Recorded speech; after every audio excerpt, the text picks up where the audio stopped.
नरेंद्र मोदी की भरी संसद में इतनी भारी बेइज्जती आपने शायद नहीं देखी होगी।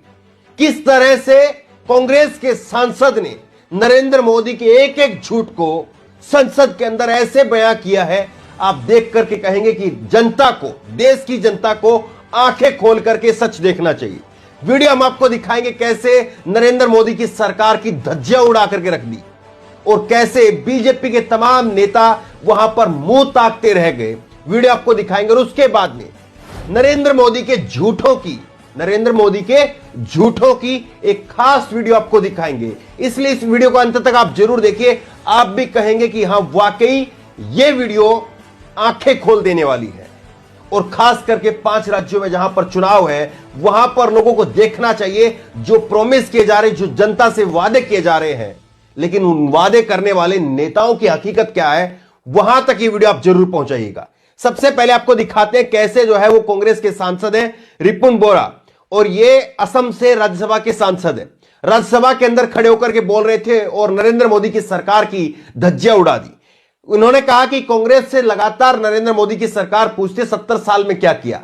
दरअसल ये उसी निकम्मे बेटे की तरह से है जो निकम्मा बेटा बाप की सारी संपत्ति को बेच देता है और फिर कहता है मेरे बाप ने मेरे लिए क्या किया।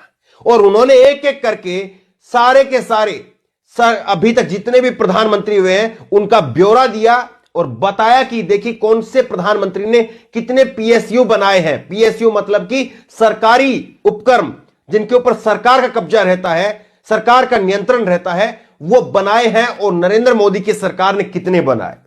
आप अंत तक ये वीडियो देखिए। 2 मिनट का ये हिस्सा वीडियो आपको दिखा रहे हैं, इत्मीनान से आप इसको देखिए और फिर उसके बाद में नरेंद्र मोदी के झूठों की एक खास वीडियो आपको दिखाएंगे। Has also said that all the time we are hearing one complaint that 70 years 70 बरस आपने क्या 70 बरस आपने क्या किया। हाँ, 70 बरस तो हमने नहीं किया, कुछ नहीं किया, लेकिन बीजेपी में क्या किया।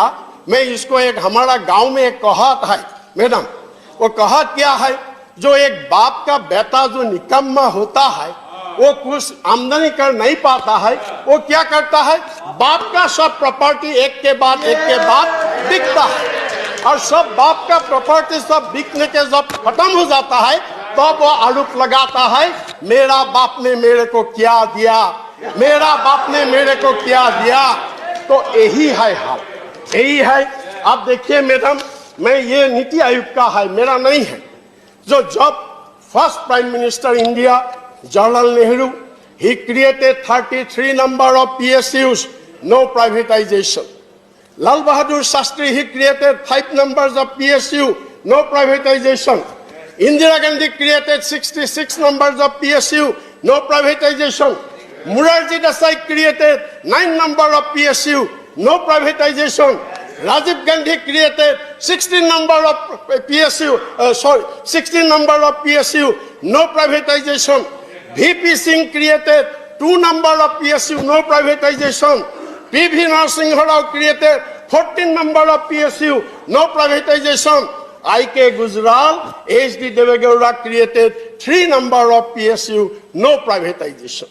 Then Atal Bihari Vajpayee, he created 17 numbers of PSU. There is 7 privatization. Dr. Manmohan Singh created 23 number of PSU, only 3 privatization, and our Vishwaguru Prime Minister Narendra Modi, during 8 years, he created not a single PSU, and he privatized 23 number of PSU of our country. यहां पर कांग्रेस के सांसद ने बेनकाब कर दिया। सबसे पहले एक बार पीएसयू की लिस्ट आप देख लीजिए, आपके बगल में पीएसयू की लिस्ट होगी, आप समझ सकते हैं पीएसयू क्या होता है। पीएसयू का मतलब होता है पब्लिक सेक्टर अंडरटेकिंग, सरकारी क्षेत्र उपक्रम। और यहां पर जो है कुछ एक जो पीएसयू है उनकी लिस्ट आपके सामने है। हालांकि कई सारे पीएसयू अब ऐसे हैं जो इनमें से भी जिनकी अंदर के शेयर जो है वो बेच दिए गए हैं। लेकिन कैसे जो है वो यहां पर कांग्रेस के सांसद ने बेनकाब कर दिया कि नेहरू जी ने 33 पीएसयू बनाए, एक नहीं बेचा। लाल बहादुर शास्त्री ने 5 बनाए, एक भी नहीं बेचा। इंदिरा गांधी ने 66 बनाए, एक भी नहीं बेचा। और इंदिरा गांधी ने बैंकों का उस वक्त में सरकारीकरण किया था और आज निजीकरण हो रहा है। और उसके बाद में मोरारजी देसाई ने 9 बनाए, 1 नहीं बेचा। राजीव गांधी ने 16 बनाए, 1 भी नहीं बेचा। वीपी सिंह ने 2 बनाए, 1 भी नहीं बेचा। अटल बिहारी वाजपेयी के समय पर भी 17 पीएसयू बने थे। मोदी सरकार ने क्या बनाया? उसके बाद में आई के गुजराल और एचडी देवगौड़ा ने 3 बनाए। अटल बिहारी वाजपेयी में 17 बने, हम बता चुके हैं। मनमोहन सिंह ने 23 बनाए, 23 बने मनमोहन सिंह के समय पर, और मोदी सरकार ने 23 बेच दिए। 1 भी बनाया नहीं, 23 बेच दिए। यह सच्चाई है। और आप इसी बात से समझ लीजिए, अगर सरकारी अस्पताल नहीं होते, जरा सा अगर आपको लग रहा है कि हां प्राइवेट चीजें हो जाए तो ज्यादा अच्छी है, तो आप ये बात समझ लीजिए कि अगर सरकारी अस्पताल नहीं होते तो कोरोना के समय पर जितने लोग मरे हैं उससे न जाने कितने ज्यादा लोग मर जाते हैं। और गरीब क्षेत्र में, आप दूर दराज के गांव के इलाके में चले जाइए, अभी भी लोग जो है वो सरकारी अस्पताल की तरफ भागते हैं, क्योंकि उनको मालूम है वहां पर फ्री में, मुफ्त में इलाज हो जाएगा। प्राइवेट में जाएंगे तो जेब काट ली जाएगी, लाखों रुपए का बिल बन जाएगा। तो ये सच्चाई है, और इसीलिए जो है वो सरकारी क्षेत्र का जो है वो बचाव किया जाना चाहिए। अब आपको दिखाते एक वीडियो, आपको देखिए वीडियो, आप देखिए कैसे नरेंद्र मोदी जी कहते हैं मैं एनसीसी का सक्रिय कैंडिडेट रहा हूं। ये एनसीसी के बारे में बोलते हैं जब एनसीसी के बच्चों के बीच में जाते हैं। उसके बाद में जब आदिवासियों के बीच में जाते हैं तो आदिवासियों के लिए बोलते हैं कि हां, मेरा महत्वपूर्ण एक कालखंड जीवन का मैंने आदिवासियों के बीच में बिताया है। और उसके बाद में जब रेल की बात करते हैं वो, कि रेल को नहीं बेचा जाएगा, नहीं प्राइवेट किया जाएगा, तब कहते हैं कि मैंने रेल में चाय बेची है और मुझको जितनी समझ है रेल के मंत्रियों को नहीं है। खास वीडियो है ये आपके लिए। और उसके बाद में वो कहते हैं आज तक चैनल के ऊपर कि मैंने 35 साल तक भिक्षा मांग करके, भीख मांग करके जो है गुजारा किया है। और फिर एक इंटरव्यू, और पुराना इंटरव्यू है इनका, उसमें वो कहते हैं कि मैंने हाई स्कूल तक पढ़ाई की है। और फिर उसके बाद में अमित शाह आते हैं, वो कहते हैं मैं बीए और एमए की डिग्री सार्वजनिक कर रहा हूं। इससे ज्यादा झूठ और क्या बोला जा सकता है? देखिए आप। कि मैं भी कभी आप ही की तरह एनसीसी का सक्रिय कैडेट रहा, कि जीवन का एक महत्वपूर्ण कालखंड मैंने आदिवासियों के बीच में बिताया। रेल के डिब्बे में चाय बेचने वाले को रेल की मुसीबतों का जितना पता होता है उतना रेल मंत्रियों को भी पता नहीं होता। मैं 35 साल तक भिक्षा मांग करके खाया। पहली बात तो मैं कोई पढ़ा लिखा व्यक्ति नहीं, स्कूल तक पढ़े, मतलब प्राइमरी स्कूल तक, हाई स्कूल तक।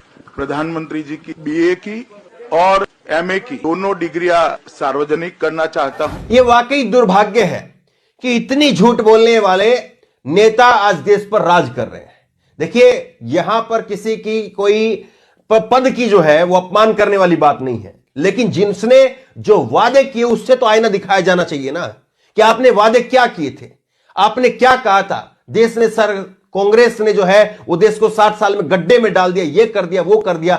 बाद में आपने वही कांग्रेस की मनरेगा नरेगा की जो नीतियां थी उसको आगे ले जाना पड़ा, जिसको जो है वो आप आधार कार्ड को उस वक्त में विरोध करते थे, बाद में आपको आधार कार्ड को आगे ले जाना पड़ा। कांग्रेस की नीतियों को आपने आगे बढ़ाया। तो जो पहले की जो नीतियां रही थी, मनमोहन सिंह ने 23 पीएसयू बनाए, आपने 1 नहीं बनाया साहब, आपने 23 बेच दिए। और फिर कहते हैं मैं देश नहीं बिकने दूंगा, मैं देश नहीं झुकने दूंगा। और सच्चाई क्या है? सच्चाई ये है। तो बहरहाल इस वीडियो को ज्यादा से ज्यादा शेयर करिए, दिल खोल करके शेयर करिए। कम से कम अपने 10-10, 15-15 दोस्तों को 10-10, 20-20 मिनट अपनी लगा करके, आधे घंटे का समय लगा करके इस वीडियो को जरूर शेयर करिए, ताकि लोगों को पता चले कि जो वादे किए जाते हैं, जो जुमले दिए जाते हैं, उनकी सच्चाई क्या है। इस खबर को ज्यादा से ज्यादा शेयर करिए। इस खबर को लेकर, इस वीडियो को लेकर आपकी जो भी राय हो नीचे कमेंट बॉक्स में अपनी राय जरूर दें। और इसी तरह की तमाम खबरों के लिए ऑनलाइन न्यूज़ सब्सक्राइब करें, साथ में जो बेल आइकन घंटी उसको जरूर दबाएं, ताकि जैसे वीडियो अपलोड करें उसकी नोटिफिकेशन आपको तुरंत मिल सके।